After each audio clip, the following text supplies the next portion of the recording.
Il est venu de loin, ce public tout enthousiasmé pour un rendez-vous du 7e art qu'il ne pouvait pas rater. Dans cette salle de l'Institut français du Congo, ces amoureux du cinéma ont une rencontre avec Dabi, ce film dont la première projection est justement prévue pour ce 21 février 2020. La date, nous y sommes, et la projection de Dabi commence, accompagnée des acclamations du public dans une salle désormais noire.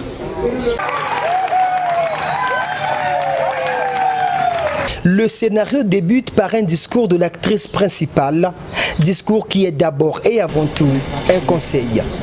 On dit deux fois, les conséquences éduquent mieux que les conseils. Mais quel genre de conséquences? Il est facile d'aimer, mais difficile d'être aimé. Il est facile d'aimer, mais difficile de l'être. Voilà la phrase qui décrit Dabi, ce long métrage de 55 minutes qui relate l'histoire d'une jeune femme versée dans l'instabilité amoureuse. Pour moi, t'es plus qu'une amie, t'es une sœur. Et la vie que tu mènes ne me plaît pas du tout. Attends, écoute, belle vie. J'ai rendez-vous avec Paul. Et je lui ai dit que je serai au resto dans 5 petites minutes. Alors tu pourrais me garder ton serment pour plus tard, s'il te plaît. Merci. Dabi, là j'avance. Prends conscience. Jusqu'à quand cette vie, hein? L'histoire n'est pas anodine, car elle est une partie de la vie de celle qui incarne Dabi. Cette jeune actrice qui est, par le fait même, une sensibilisatrice de la jeunesse féminine.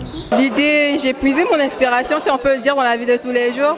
On dit, surtout ces derniers temps, on appelle toutes les filles Moudiana.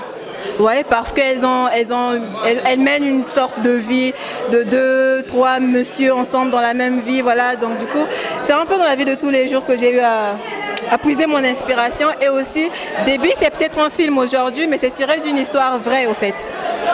Oui, une partie de ma propre vie que j'ai vendue là, tout de suite. Plein d'humour, de suspense et d'émotion, Dabi a su capter l'attention de ces cinéphiles qui ont aussi un regard de technicien. Je t'avais prévenu. Je t'avais dit que la vie que tu menais ne me plaisait pas du tout. Imagine si tu avais contacté le VIH-Sida. Être violé ou tué par exemple. Belle vie, je suis finie. Déjà, ça sent que je suis heureux pour recevoir encore dans notre monde un nouveau-né, 3 bébés, un réalisateur, un premier rôle, en plus féminin, et un nouveau film. Vous comprenez un peu que je suis le plus heureux aujourd'hui, parce que ce message que nous transmettons tous les jours est en train de passer et la flamme est en train de prendre. Déjà, j'ai rigolé. Hein. C'est-à-dire que le film était un peu amusant quand même. Hein. J'ai apprécié le côté un peu comique du film. Techniquement parlant, c'est vrai que rien n'est parfait. Mais en général, je pense que le réalisateur a fait du bon travail. Il a de l'avenir, il y a de la matière. Les remarques, c'est ce qui fait grandir tout artiste soucieux d'aller encore plus loin.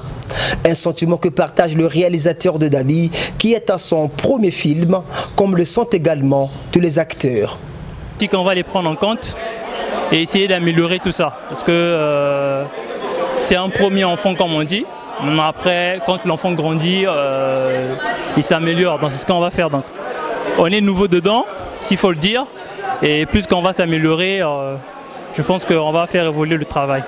Cette diffusion en première du film Dabi a été un motif de motivation pour la rédactrice et actrice de ce film 100% congolais.